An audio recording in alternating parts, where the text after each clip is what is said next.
Metaverse is interesting because it's a term coming from sci-fi that's been used for a very long time now and that's being rediscovered. But all those terms are really all around in kind of like exploring that idea that reality is not unidimensional anymore. We are moving to a multi-dimensional reality because of technology with different layers, some being the real world, some being those digital layers on top of it. So we hope you enjoy listening to this podcast half as much as we enjoy making it for you. Because we had a ball. Only real content is gonna last. All that other nonsense is here today and gone tomorrow. Welcome, Matt, Lorrain, to the different podcasts. It's good to have you, Matt. Um, Hey, we'll let you intro yourself. Matt has done a lot of work in AI, in brand, in AR, VR, and just post reality experiences. He's a very creative person, and we would just like to let him take it away. Let him tell you his story. hello guys, thanks for having me. Yeah, my name is Matt Lorrain.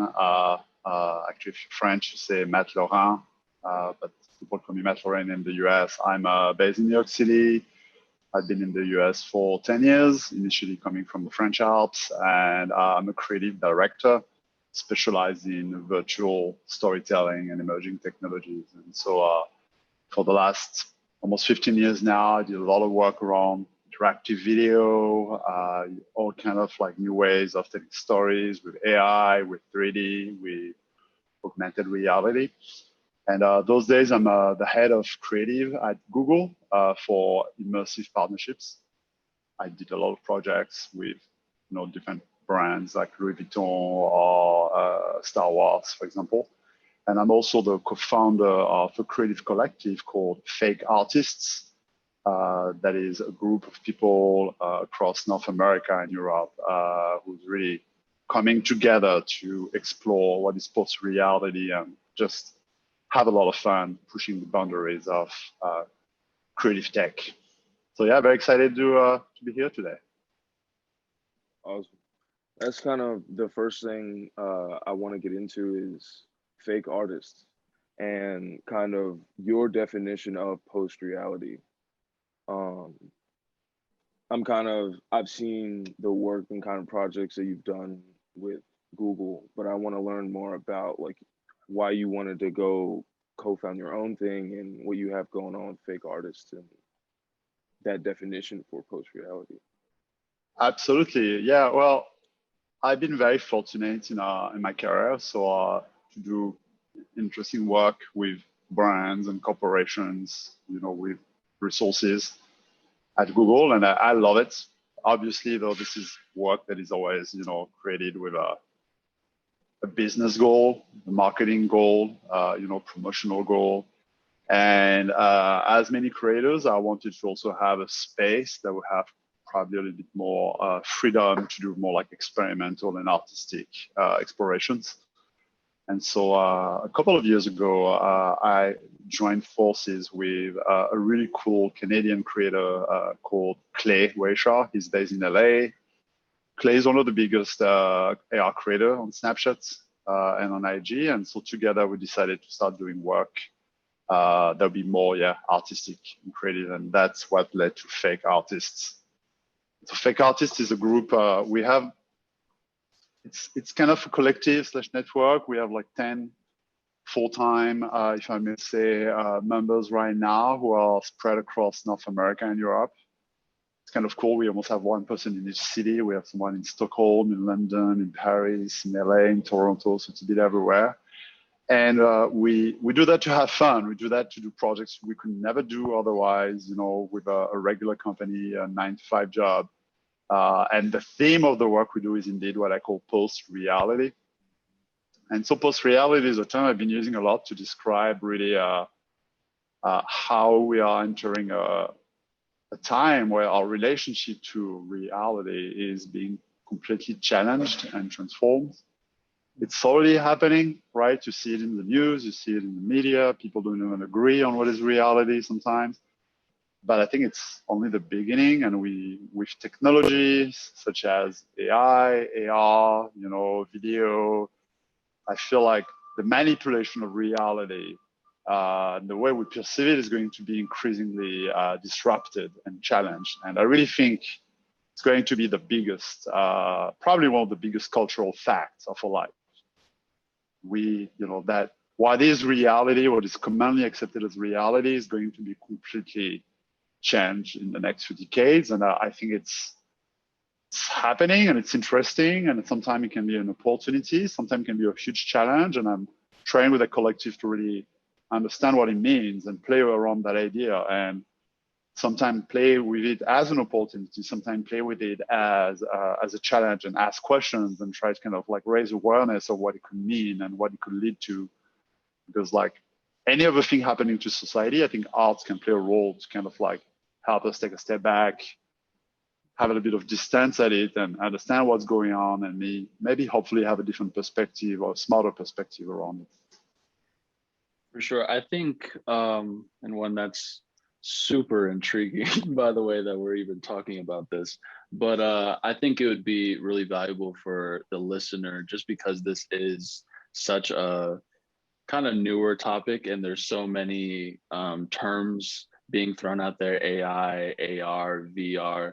But even in my like short research of this topic, or even on your website, which I'll plug for people, MatthLorrain.com, MatthewLorrain.com. But there's a term XR that I hadn't like really heard in mainstream. Yeah. And I think it would be good for us to kind of, one, if you could define that, but also if you could even just maybe point out a couple of things, or maybe even just like a broad misconception that you see that a lot of people have about the work that you do, and like where you're trying to go with it. I think that would be really helpful. No, absolutely. Well, very often in technology, there are a lot of labels, a lot of words, a lot of buzzwords being thrown at people. And the one I think most people heard about is, VR, virtual reality. Right. Has been used in virtual reality is when you put a headset on your head and you get to be immersed into a 360-degree virtual environments. Then people, of course, talked about augmented reality, which is in that case a situation where you actually are able to overlay information on top of the world around you, whether it's through your phone or your camera. And at some point, people then started to aggregate those things together. And so some people use the term MR, mixed reality, which is kind of the same than AR. Some people use the term XR, cross reality. And the idea of XR was to say that, well, VR, where you're surrounded by information, AR, when you're overlaying information on top of the world around you, this is all a spectrum, of like how you manipulate reality around you. More recently, I'm sure a lot of people heard about that term, the Metaverse. It's like the latest kind of like buzzwords for the last few weeks. The Metaverse is really this idea that there is a virtual place, which could be, some people see it as a digital twin of reality, or it could be a digital twin of reality plus additional virtual places where we're all gonna have a chance to evolve in the future. Metaverse is interesting because it's a term coming from sci-fi that's been used for a very long time now and that's being rediscovered. But all those terms are really all around in kind of like exploring that idea that reality is not unidimensional anymore. We are moving to a multi-dimensional reality because of technology, with different layers, some being the real world, some being those digital layers on top of it. Yeah. But that's informative. That's informative. Right, super. To kind of clear up like those definitions and even the buzzwords, because it's like a very new, just a very new topic in general. I feel like people are just starting to get really intrigued. Like, I showed my dad your Twitter the other day, and he was just like, "Wow!" Like just looking through, and he doesn't like scroll through Twitter. You know what I mean? Like, I did that yesterday. I was on your Twitter feed yesterday, like, whoa, just even like seeing that community of people who are pushing those boundaries and posting about it, and just how I hadn't really like seen a lot of it yet. But yeah, like just how far we even are now. already in it. It's an exciting time. There's a lot going on, and this idea of post reality goes even beyond XR, AR, VR, because there are, you know, we talk about AI and artificial intelligence, and so like those days you can use AI models to create fake videos. You know, people maybe heard about deepfake. Yeah. So you can take a celebrity and you can then just like make them talk, you know, and animate their face, or you can generate art from scratch and just kind of write a sentence, and an algorithm would generate a painting. So it's really happening in different places. You know, even the world of crypto and NFTs in many ways. You know, I think it's this idea that you cannot just own a piece of art, a physical piece of art. You can also now own a piece of digital art. I think all of that is kind of part of that same wave of content, you know, that is emerging now and that is very exciting. You know, people saw maybe Travis Scott had that amazing show on Fortnite. Ariana Grande also, you know, on Roblox. There are concerts everywhere. There's a lot of things happening in that space. I think all linked here. That's why it's exciting. It's super. There's really something going on right now. Yeah, there really is. So I want to talk more about like how you think art intertwines so closely with this whole post-reality experience. Like, how do you feel like culture and technology intertwine with this, like right now and moving forward? Well, I think culture is a big word, and I would say that I try to do work that is accessible to as many people as possible. And on one side, I'm very inspired by art and art history, but also like very niche kind of technology arts that happened those days. Those are all great inspiration. On the other side, when it comes to the work I do, my hope at least is to have a little bit more of a mainstream entertainment impact. You know, I always mention MTV and music videos as like, for me, like an amazing example of creativity shaping culture. So with post reality, which is a theme we're exploring, you know, we're hoping to use different techniques, you know, video, websites, interactive experiences to engage with people like the way almost like a music video would, meaning something very fun, snackable kind of piece of entertainment. And I think even if it's a piece of entertainment, even if the format can be in a way a little bit mainstream, it's almost like pop art, the message itself can be sophisticated and can feel very new. And so when it comes to the message of what we're doing with fake artists, I would say it's mostly a satirical message around really helping people realize how technology, how the tech culture, how networks, how all the different platforms, how all the behaviors associated to it are really our culture. Technology is our culture those days, right? Culture is made on TikTok. Culture is made on e-commerce shops in a way, and that is what is modern culture, you know. And so in a way, kind of questioning the platform, questioning technology, questioning interfaces, for me is a way to also have a reflection on culture and help people not just take things at face value, but sometimes understand a bit what's at stake or what it means, or, you know, what are the kind of the mental models behind it. Yeah. I guess the next place I want to go into is with the technology, right? Because I don't know how involved you are in like writing the code, like the algorithms and like all of that, but I'm very curious on like how these type of things just get to be made, basically. So kind of like what role do you play like in creating these types of things? Like, are there teams involved? Like, even with fake artists, like how do you guys communicate and collaborate? Like, what's kind of just the process like of making these things? Yeah, well, there are different ways things can be organized. There are a lot of artists who are really doing everything by themselves. They code, they design, a lot of great creative technologists In my case, I did some projects where I do everything myself. So I would design it, and sometimes I would kind of develop the technology. I am not a pure coder. I did build a few apps or a few prototype coding myself with game engines. I also sometimes use different tools, to create machine learning art. But most of the projects, usually we work as a team. And so there are usually different roles. It's a little bit the same that in digital production. So you'll have usually a creative director, one or a few. You'll have a designer or several designers. You have developers who are really responsible for the coding. And then you have usually a producer who is kind of coordinating the group. So the creative director usually his goal is to really understand the high level story, the high level concept, and how you can achieve a goal with a concept. They're kind of like, it's a little bit like a movie director. You have a vision, and then you're kind of working with people to kind of bring the vision to life.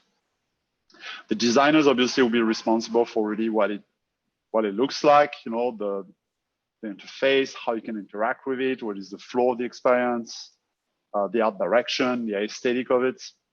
And the developer is really indeed the person coding, the interface or coding the 3D experience. If it's a 3D experience, usually we also have 3D artists who would create 3D assets. So I hope that answers your question, but some people do everything themselves. In my case, most of the project I worked on, we are like, if it's fake artists, we're between 3 and 10 people. If it's something I do with brands or at Google, we are between 10 and sometimes 50 people. It takes a village, it's a production. And so there's really a division of labor and with like different roles, and you have coordinating those people, making them work together is part of the magic. It's kind of beautiful mechanics when it's well organized. Yeah, thanks. 2 kind of questions off of that. One, I'm curious about kind of what coding languages are involved in creating like AR, VR, and also can you kind of talk more about teams and just the importance of that in collaboration with people, even to pull off these great technological feats? So when it comes to building AR, VR experiences, most of them are built using game engines. The 2 most famous ones are Unity and Unreal. And so game engines are really software that allows you to kind of build a scene, build all the interaction. Some of it is really almost like Photoshop. It's like a visual interface, and some of it requires coding. And so if you want to code for the game engine Unity, it's a language called C#. And if you want to code for the Unreal game engine, it's a language called C++. But then there are other things you can use. You can also use actually web languages, web technology to create AR experiences. And in that case, it's going to be mostly JavaScript. And there's a bunch of libraries to create 3D content. The most famous one is called 3GS. So it's really a patchwork of different technologies you can use on a case per case. Regarding teams, and your question on teams, well, in my case, I think I see my role in many aspects as like a team leader, right? If I want my project to come to life, it's not just me by myself coming with an idea. It's really about how do you convince people around you to work with you? How do you communicate the vision? How do you organize, different work streams for people to collaborate together? How to really going to bring all those pieces together. So I almost feel like that's my main job those days, is really to come up with a vision and then assemble a group and start kind of help guide that group and give them the space to express themselves and to be creative, but also make sure that they stick to a vision and they kind of keep the big goal in mind. It's something I enjoy a lot, actually. I think that's one of the best part of creativity is not when you work alone, but when you work with other people, and because they give you a lot of feedback and they helps you have different perspectives, and that makes ultimately the work much better. Yeah. And with those teams, like you said, you've worked with small teams, large teams. some of the more commercial partnerships, like those bigger teams coordinating those projects, like what is the behind the scenes kind of that, like just, and even from your perspective, like I feel like some people have a little bit of trepidation when they're like, oh, I have to talk to this big company for the first time, or like, you know what I mean? Or they'll have a certain corporate culture, those types of things. Yeah, like what has it been like for you working on these larger commercial projects?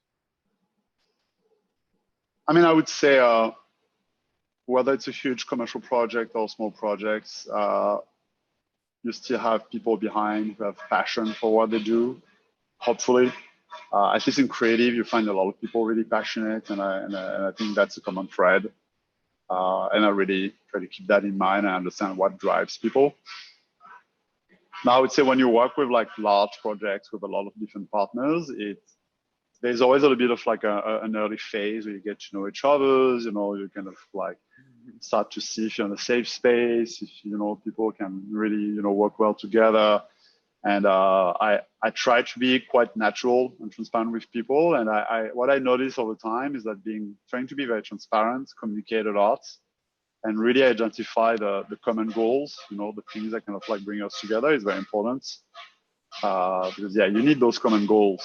It happens all the time. I get to work with people I never met before, and suddenly I spend 10 hours a week with them of a video conference. And so, of course, you want to build relationships with them, like human relationships that make the work much easier. So I would say never underestimate the value of relationships they can build with people. Even if it's a very corporate, very official environment, you still, at the end of the day, spend time with people who are doing that in many aspects because they have passion for creativity. And I think really kind of touching on that space and on that vibe is important. Yeah, for sure. I actually I wanna interject here for a sec, because I feel like I usually talk more in these interviews, but I'm really just sitting here thinking about, man, we're really sitting here talking about like new realities, and like it's just like super crazy to think about. Like I think about like, man, like what would anybody from history like Terrence McKenna think about this conversation that we're even having right now? Like what are we like? It's anyways. I don't want to get too philosophical, but I can't, like, the question just begs in my mind, and this is really the reason why we started this podcast, was to bring on people like yourself who have super interesting perspectives just based on what they're able to do or what they do in life. But the question that begs in my mind that I just want to ask you is, why do you think humans are pursuing this or just we're at the stage in humanity where we're exploring other dimensions, other realities? We're not accepting, like you said at the beginning, a one-dimensional reality. Why do you think that is? It's a really good question. Why are we doing all of that? Why are we looking for those new realities? It's why is always the best question to ask a creative, and somehow I don't know if I've been often asked that question at the philosophical level. So a very good question. I think there's like the very down to earth answer, which is for the last, I think especially with the pandemic, we've seen an acceleration in people trying to explore those realities as an escape. There's a reason why in the last 12 months we've seen so many virtual shows on Fortnite, on Roblox, people also, spending so much time for now many years on online games, that it's a way to escape. It's a way to be someone else. It's a way to decide who you are, decide where you want to be outside of any kind of physical constraint, and decide who you want to be, and kind of almost like shape who you want to be with much more freedom. So there's an idea of freedom, I feel, which explain whether it's true freedom or not. It's another question, but I think people very often are looking for it. Now, what's interesting is if you look at humanity, we always been, we're like by definition like super curious animals, which is one of the things that distinguish ourselves. And we spent centuries exploring everything, right? The world was like for a long time an unknown space where you had things to explore, new continents, new countries, or jungles, the poles, or deep under sea.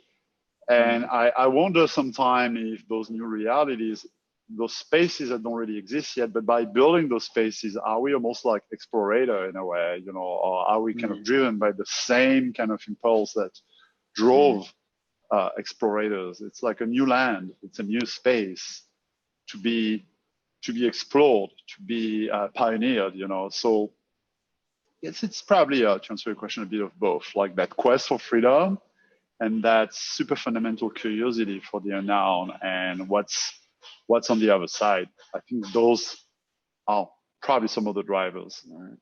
I agree with especially that last point. I feel like that kind of ties into my idea of it, as far as like, because I often, or even Jay and I often kind of compare the reality of America right now to kind of like Roman times, and kind of almost like the fall of Roman times, as in we are in a place of a lot of leisure, and AI and robotics are kind of taking over the jobs of those just like go 9 to 5 mindless jobs. So now we're given so much time, and especially like with COVID, it's like, now where do I explore? What do I do with my time? And I also agree on that like exploratory level and think it's super interesting. I wanted to just throw this out there that like the same, I'm seeing a kind of in the growth of AI and these technologies, the same kind of resurgence of research around like psychedelics. And that is kind of like what you talked about kind of at the end of like, people are starting to explore the mind and like explore other realities that they found are, you can imagine new realities and live within them, and like that's like a whole new thing. And I think those like coincide, psychedelics and a whole lot of other things. That's why it's such an interesting time. But I just thought it was interesting and wanted to like just throw that out there, just how I see those kind of emerging simultaneously. All those examples you mentioned, I think they have that thing in common.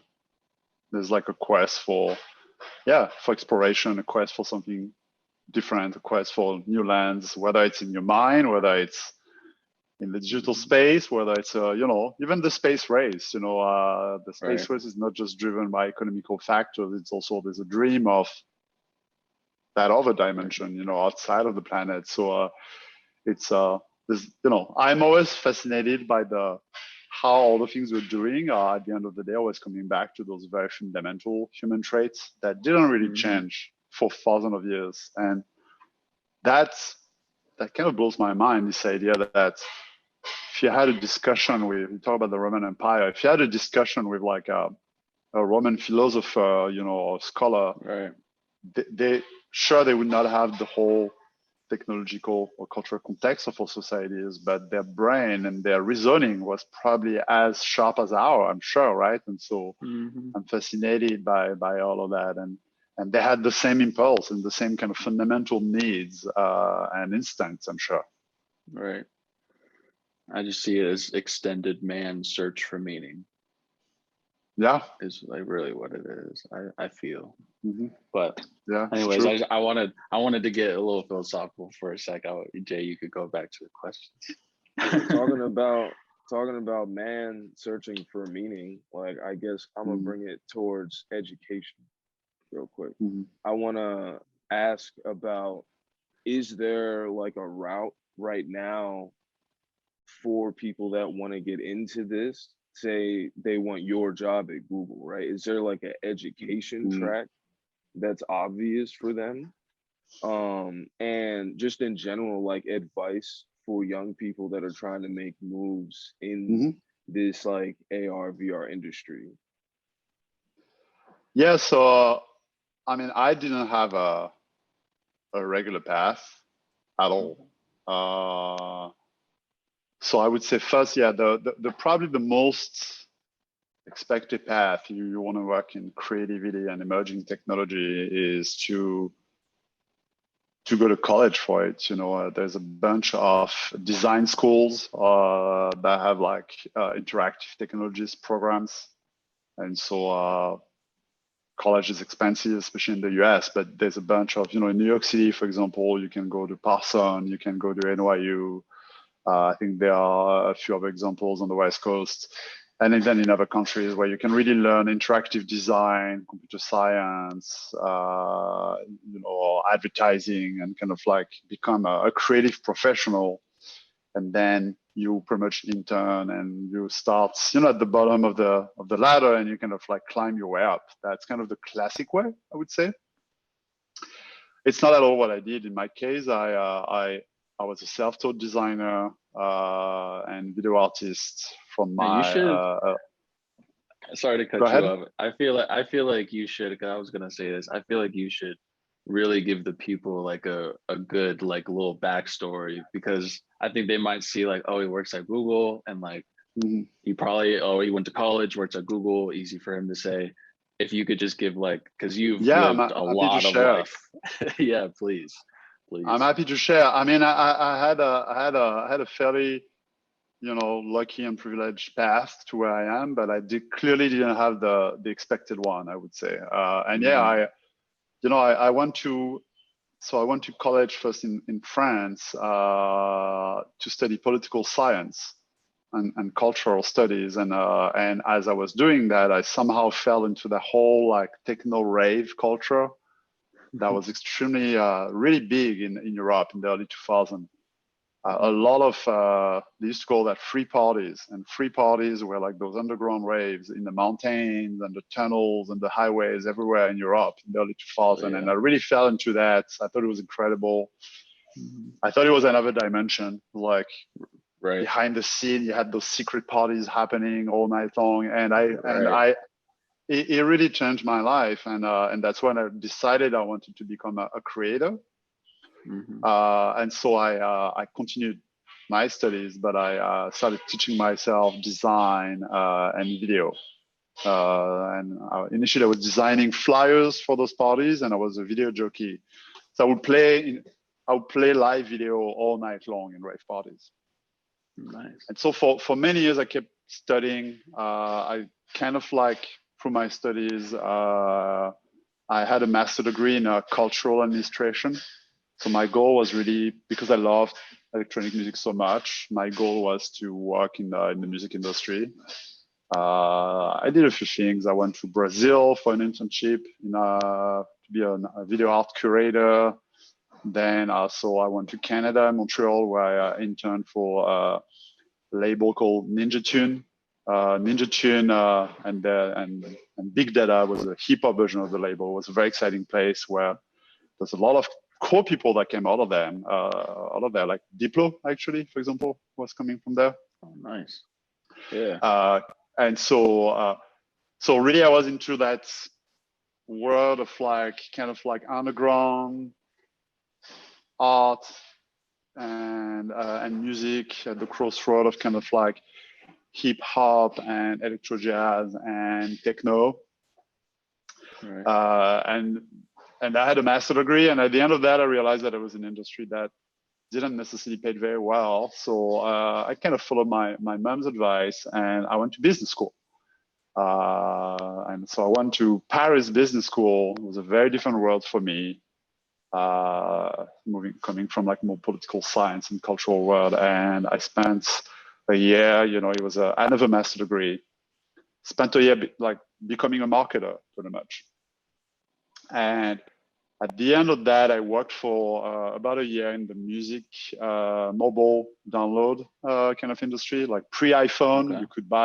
You could download music on your phone. It was very slow, very expensive, terrible user experience. But there's like the very early days, and I was a marketer, marketing pretty much music download. on like Nokia Like phones, pretty MySpace. much. Oh, even It was before that. it was at the Yeah. time of MySpace. Yeah. Yeah. It was at the time of MySpace. And after that's a time in business school I kind of like gave up on like being a creator and a creative, and I was more like a marketer in the field of media entertainment. But after that, I got a job. I got hired by Google to be more of like an advertising consultant, specialized in media entertainment. So I was very happy. Google was not that big at the time, but it was already an exciting company to be. Felt very fresh. I was in Paris, and so I had gave up on being a creator. Totally, it was like, okay, I'm gonna work in marketing. But after 3 years there, I could feel I was not doing what I wanted. I didn't want to feel like advertising strategy. I wanted to do creative, and so one day I saw a job post, on the internal job boards. They were hiring a creative producer in New York City, and I was like, you know what, I have nothing to lose, so I just applied. And I spoke okay English, not a great English, but good enough to pass an interview. And to my biggest surprise, the interview went really well. And the guy hired me and said, well, when can you come to the US? And I moved from Paris, came to America. And in the US, then I spent all those years, from being a producer, working on like a lot of the first YouTube creative programs. I became more of a technologist, kind of really creating a lot of like prototypes, as a creative director, working with developers. And I was working on a team. I was kind of an agency for Google, working with a lot of brands. And I kind of worked my way by myself from there to become a creative director, to specialize myself in technology, and then in AR up to today. Mm-hmm. So I'm missing a lot of points and details on how that happened, but I would say that I'm a self-taught creator who had a dream, but then kind of gave up on it in a way, and somehow realized that it was still his dream. And so then I worked my way all of those years, and I faced some opposition. People were like, hey, you didn't go to design school. You can't be a creative. You didn't study for it. No, you can't be. And I didn't take no for an answer. And I would say my advice to whoever want to follow that path is that you need to learn how to use the tools first. You need to do the work. No one becomes a creative director from scratch. You have to first do the work. And also, when people ask me often, like, how do I get to have the cool projects, and the work, it's always like show, don't tell. So if you want to get the opportunities, create those opportunities. If you don't have the cool brief, write your own brief. That's why we created fake artists, right? If there's some projects I want to happen, there's never going to be a brand or a company that would pay for it. Well, I would just find a way to do it by myself with my friends, and so if you want to prove your talent and your creative talent, you can start writing tomorrow. You can start designing tomorrow. You can shoot a video tomorrow and post it online. Don't wait for organizations to give you the work. Just make the work happen by yourself. I think that's my recommendation. Thank you so much. Yeah, go ahead, Jay. I'm gonna echo that, because I feel like that's exactly what I feel like we're accomplishing right now with this conversation. Like, we didn't have to be employees at Google to be like, yo, Matt is really cool. Like, let's talk to him about like his whole story, what's going on, like create a podcast. Right. We could come in independently, make our own company, our own lane, and still have these types of conversations. And this is what's great to be able to share with everybody. But yeah, no, you really nailed it though.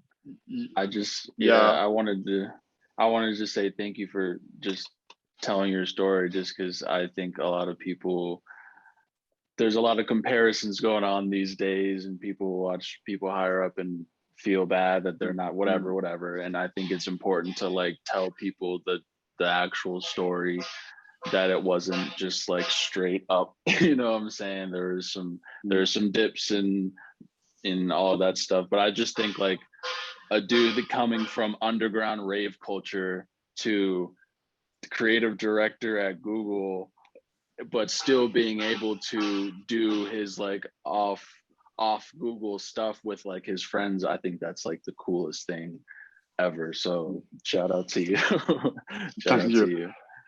You know, I feel I've been given a lot of opportunities, you know, through my education, through, you know, like the ability to get that job. And so I'm very grateful for that. But I would say on the other side, all the things, you know, I had to go take those things by myself. No one came to me, you know, I didn't know anyone Right. to be hired, you know, I had to pass all those things. It was not through my family. It was not through my, you know, my network. It was always through like me trying to kind of go create those opportunities. Right. And again, I think it's been a relatively easy path for me compared to, I'm sure, a lot of other people, but it was not a straight one. And I had to create those opportunities. You know, like my role today exists because I created the role. It didn't exist. It's just and like you're creating new realities and they didn't exist. In a way. It's happening. Yeah. But, you know, it's also like, honestly, one of my key learnings, my path, I had, you know, I had up and downs. I had like moments where things were incredible and I was like, whoa, it's happening, followed by total low moments where, you know, things were not going my way and I felt like I was screwing up and, you know, and I was, you know, going backward and then again going back on track and feeling things are amazing. And this is really a straight path. It was clearly not for me. And you have to, you know, it might sound a bit obvious what I say, but resilience, going through those challenges is really how you grow, you know. The moment where I like struggled, I had struggled at some point in my career, you know, where I thought things were not at all happening the way I wish they would happen. In many aspects, as valuable and probably even more valuable than the good moments. And what's interesting is then at any time you're not sure what you're doing, you know, you think you know, but you realize that you're not really sure. But after all, you know, it's interesting to connect the dots. And from the rave party to today, I actually think this is all very logical today, you know, because it has common thread, a common theme. I just didn't know it when it was happening. So I hear also that question of people say, hey, but I don't really know what I want. I don't really know what's my goal. Or, you know, it's hard to have like a strong goal or a strong vision. Right. I say, that's fine, guys. Don't overthink it. Just go for what you think is right and you'll connect the dots afterward. I think life is funny like that. Is you think that you're doing something completely different. And then like after you're done, you're like, oh, that was a perfect like next step to what I did before. Exactly. You know what I'm saying? As you keep going, you're like, oh, I was doing this the whole time. You know what I'm saying? Yeah. Do it or not. Yeah, exactly. Yeah. Super cool. So, yeah, I know I don't want to be too crunched for time. We still could talk about a lot. I asked you how much more time you feel like we have. I know we have like 7 minutes. I think I can do about 20 minutes. That's time for you guys. Yeah. Sweet. All right. Let's do it. So the next thing I wanted to get into along the education theme was like, where do you see immersive playing a role in education? Like in the classroom type of thing, like how do you feel like students can take advantage of those experiences to kind of learn in new ways? I've seen already interesting stuff. Virtual reality was used really for education in the classroom as like the ultimate kind of virtual field trip. Right. You can transport people in space and in time. Right. And, you know, by the way, immersive can be also just like 3D on a screen, right? So those hyper real experiences, I think, are great, to transport people so that they have a more visceral understanding of different places. For me, that's fundamentally the exciting part. I tend to think that one of the key part of education is to be exposed to different perspectives. I see that very, very strongly in the US, where like I can immediately see the difference between someone who traveled across the country, who went abroad, who also maybe, you know, traveled across maybe different cultural parts of the American society, I really see a difference between those people and people who somehow, whether it's in the US or elsewhere, by the way, always remain in the same environment. And so perspective, I think, is like an amazing part of education to help people have a bit more educated point of view and a bit more nuanced point of view. And I hope that immersive technologies can help sometimes bring a little bit of those multi perspectives. Long term, you could argue that it's also augmented reality at some points in the future where we may have glasses one day. I think are going to be great for like also education around like any kind of movements. It's already happening in VR, for like workouts. I've been doing Tai Chi in VR, for example, last year. Really? So and that's really cool. Wait, we gotta talk Tai about that. Tai Chi is kind of stuff for a lot of people, especially if you have a little bit of an interest in martial arts or Oriental culture. It sounds like an amazing idea, but really hard to do. It's like, how awesome must it be to be able to have those very meditative moments? But then when you try to do it, you're like, wait a minute, I have no idea what I'm doing. Right. And in VR, you can do that with a helmet where it's all gamified. You just have to follow lines. And for me, that's a very good example of if you can add information on top of the world around you, you can guide movements. And that is almost like a direct feedback loop, so it's like for anything from yoga even to with Tai like Chi physical to education, because I was thinking exactly. of it like in the classroom, but physical education can take I was even too. Right. Yeah, I even saw the posture, exactly. Right, like the posture, like it was on it was on Twitter. I saw yesterday. It was during the Olympics, and it was during the fencing, and they had the AR or just the AI showing the movements of the swords and like every little tiny movement of their swords. It was super cool. But just informing. This is a great example. So informing movement, providing feedback, gamifying the feedback so that when you try to kind of have the right movements, I think that's one of the aspects. So really transporting people is the first aspect of education immersive. Improving feedback on movement is another one, I think. And then maybe the third one I would say is like kind of allowing you to double click the world around you to kind of like get more information about it. Right. That already exists, this idea of like, I see a tree and I have no idea what that tree is. So true story, I'm really bad at anything nature name. And I think being bilingual English and French makes it even more confusing for me. So I always forget the name of flowers and trees and fishes, and I know the basics, but not as much as I wish. And so there are apps now where you can just point your phone at, let's say, a flower, and it will tell you exactly what it is. That is an example for me also, so immersive education and double clicking the world. Like you can now look at anything, it will tell you what it is, and maybe it'll tell you the context or the right information about it. Yeah, I was even thinking about this yesterday and doing a little bit of research about how one of the first technologies that they're kind of playing around with, especially with the glasses, is automatic translation. Yeah. And so like, I just feel like that would, because I had this thought of like, man, if I could read other languages, like if I could read Mandarin or if I could read French, then I would be able to, like you said, perspectives, like broaden my perspective on art and like actually be able to read the literature or hear someone speak in their native language to really know what they're saying. I think that it's like really gonna help people across language. Like it would really just break down that language barrier. And so like people can experience a lot better, easier without the barrier. I say that. No, that's true. Cool. I mean,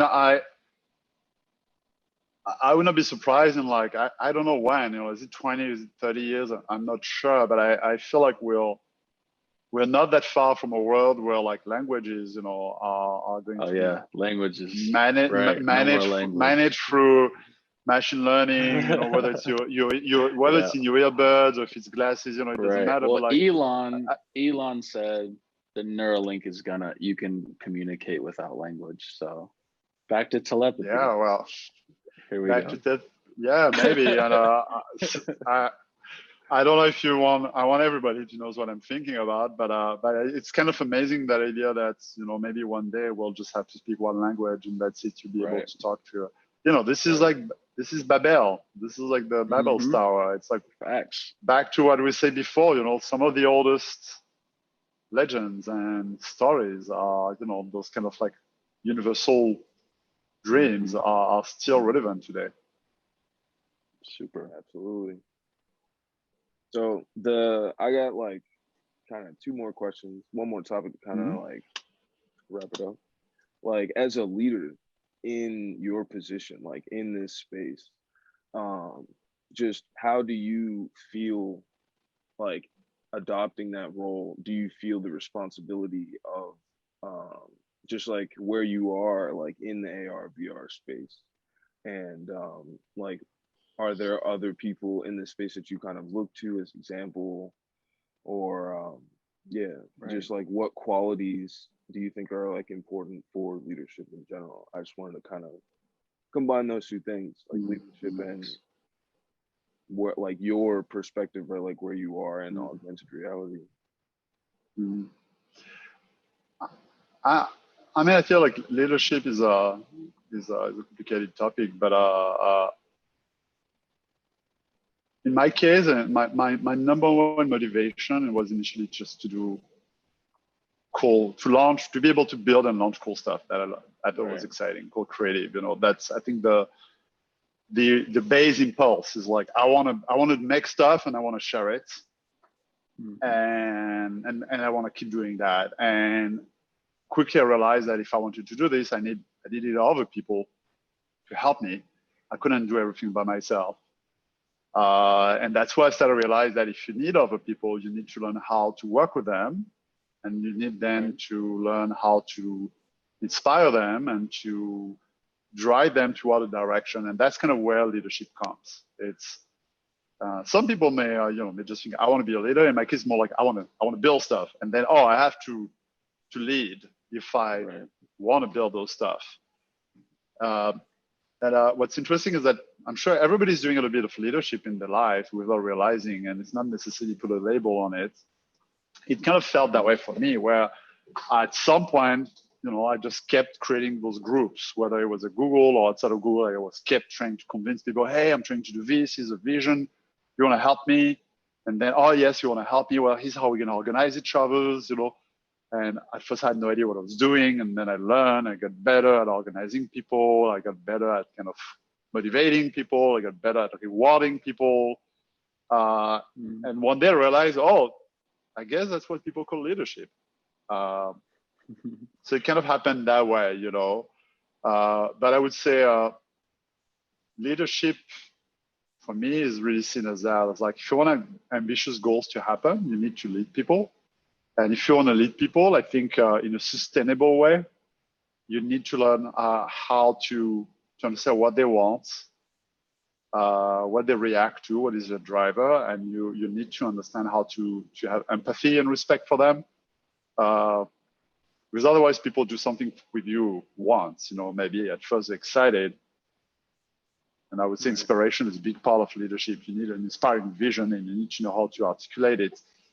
But then it's not enough. The world is full of inspiring leaders who then are terrible at working with people. And so you work with them once and then you give up.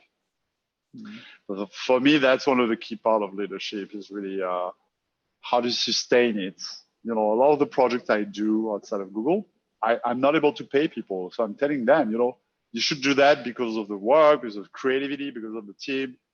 And so leadership has been for me a way to understand how do you keep people engaged? How do you give them something, you know, fair, you know, like a win-win situation in terms of working together? And how do you, you know, again, make them happy to work with you? So I don't know if it makes sense, but I see leadership at that kind of those different techniques, human methods, you know, from inspiring people to engaging with them, to keeping them committed, and you know, to sustaining that engagement. And all of that is in service of a goal, which is very exciting work. But the process in itself is also a goal because it's just amazing to work with people you love, and you know, that's part of the human interaction that I also love. I just wanted to touch on something that I totally agree with you, by the way. I just want to touch on something that you said closer to like the beginning, that I thought was really important, just about how like the label of leader sometimes like might get over, some people might just put it on too high of a pedestal, because whether people realize it or not, I think these times especially are kind of challenging all of us to become our own leaders of like, what am I going to do with my time? You know what I'm saying? Like, especially with COVID and everything. So, and I thought it was super interesting and cool how you kind of just explained it as like, I just tried to figure it out. And I guess I gained all the characteristics of what people call a leader, you know what I'm saying? And so I think that's really kind of motivational and inspiring in itself. And just like, you don't have to be that people label you a leader since you've been a kid, but you can, just by trying to figure it out and have fun, then you're going to gain those characteristics and then be seen as a leader in what you do. So I thought that was really cool. Yeah, I think It's funny, you touched on. Oh, go ahead, man. I was about to say, I feel like we live in a world where we are lionizing leaders, glorifying all, whether, usually those days they're like tech leaders or startup leaders, and like, we kind of like present those people like kind of the new gods or the new heroes. And some of them, of course, are amazing, and it's very hard to lead, I think, to lead well. But it's, I almost we call that leadership porn, and how you have all those quotes and how to be a leader, and you have to be tough and you have to be resilient. So the world is full of those kind of like self-development tips, or follow your passion, or don't follow your passion. I would say that most of the time I had no idea what I was doing, and I had total imposter syndromes. And I'm sure there are many instances, especially at the beginning, where I was a terrible leader, because of my ego, because of my misconceptions, or maybe because I was not just paying attention to people around me enough. And so I don't think it's like you're a leader, you're not a leader kind of situation. It's more, we all have leadership on us, and that's something we can try to grow, consciously or not. And at some point, as you start realizing, and having that awareness that you're actually trying to lead, you can even further research and maybe try to read books and philosophy books, whatever you want to do, talk to people and get better at it.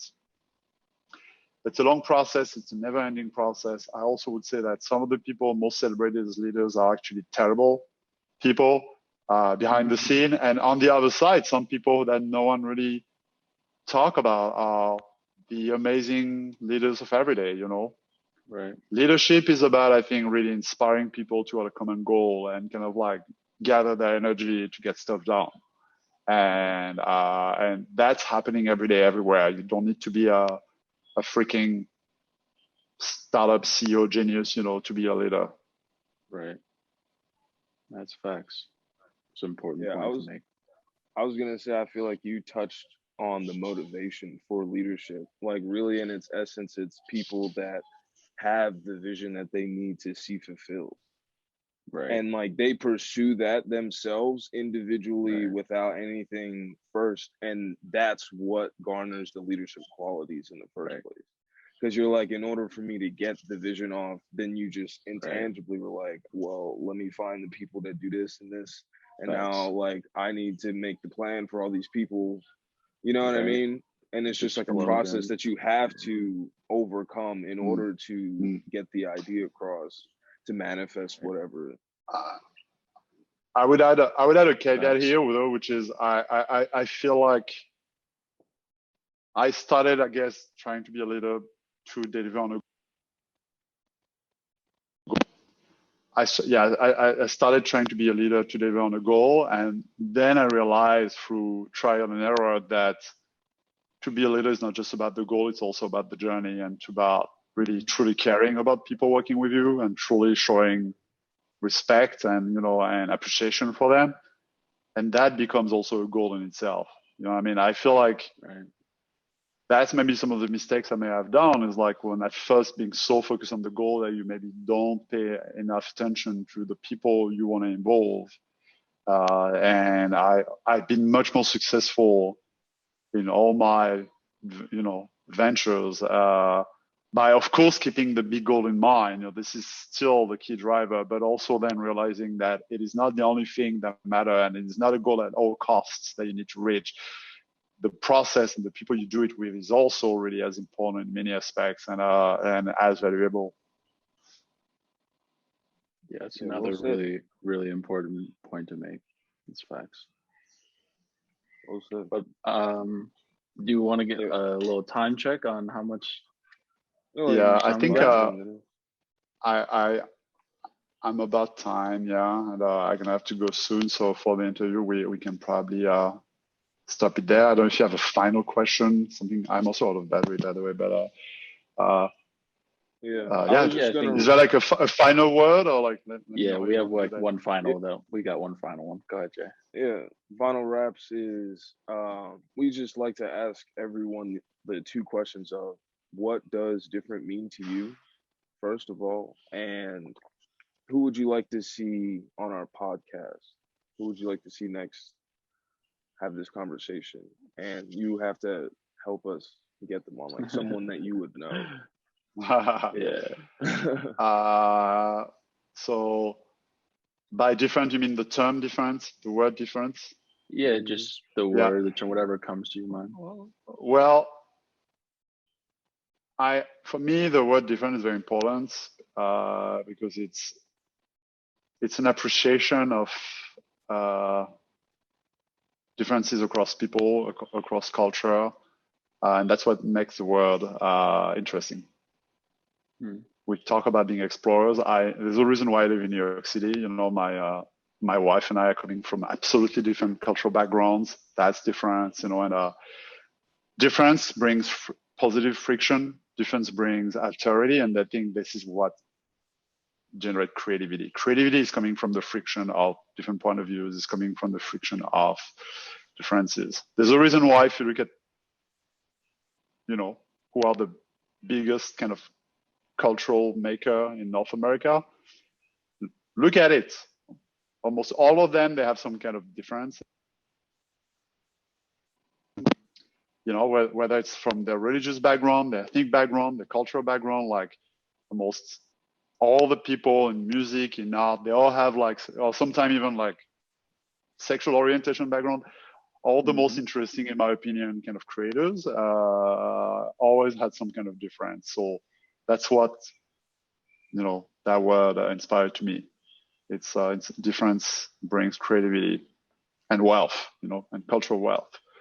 And now who I'd like you to see, especially if I'm on the hook to have those people, I guess I would love you maybe to see someone who is not for my profile, and maybe someone who had to also deals with those challenges of differences and still be able to get into a situation of leadership. I don't think I have a name in mind, but I think I'm sure your audience will love. I hope my story was interesting, but more stories of people who didn't have a straight path, who didn't have a conventional path. For me, that's the best. Underdogs always have the best stories, not the people who just tell you, oh, I knew exactly what I wanted to do when I was 15, and then I went to Harvard, those and are I went liars. to MIT, and then I went to liars. Like people who have just like perfect path. It's right. It's impressive, sure, but like it's kind of boring. I think the best stories are people who you're like, what? You did this and you did that, and it's Right. So I would look for the people who had those like dramatically unexpected life stories, and inspired by strong visions. For sure. Well, thank you really again, appreciate Matt. your time. Yeah, that was amazing. Yeah, thanks for having me. Yeah, no, it means a lot. You shared a lot of gems, a lot of insight, background on yourself. You know what I mean? Very inspiring. So lastly, I just like to yeah. ask if anybody listening would like to find out about you. I know I plugged your website at the beginning. Find out about you or what you do, or interested in this at all. Just give you opportunity to let them Yeah, know I where they mean, can find you. they can check my my portfolio if they want, see my work. It's MathieuLorrain.com, MathieuLorrain.com. Or they can check also our collective website, Fake Artists with an S, .net. Fake, FAKE, artist, like an artist with an S, .net. And we are launching regularly new projects. There's one coming very soon, so check it out. Super cool. Well, thank you again, man. And hopefully we'll talk more in the future. But thanks again for your time today, and thanks everybody for listening. Thank you, everybody.